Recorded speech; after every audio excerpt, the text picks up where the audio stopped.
No niin, siinä ne näkyy nyt ne uudet patoputket ja täällä Lillulällyssä me yritetään selvitä. Sieltä tulee tulevaisuudessa se tuluva uoma tuolta suunnasta, se tuosta rumu alta tulee ja tähän pitäisi vähän sitten koskia tulla tähän ennen kuin se viipottaa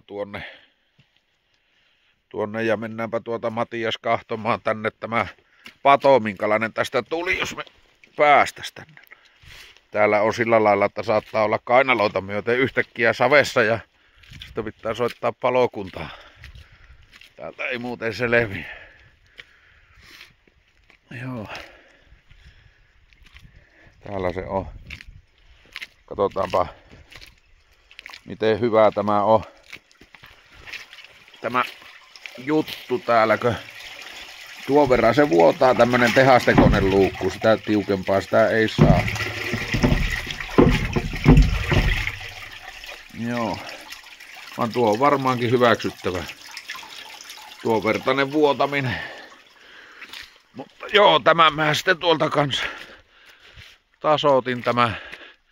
Tuo sillä hirmulla oli se viimeinen reissu tehty. Oho. Joo. Joo, tällä lailla tämä nyt tästä muodostui.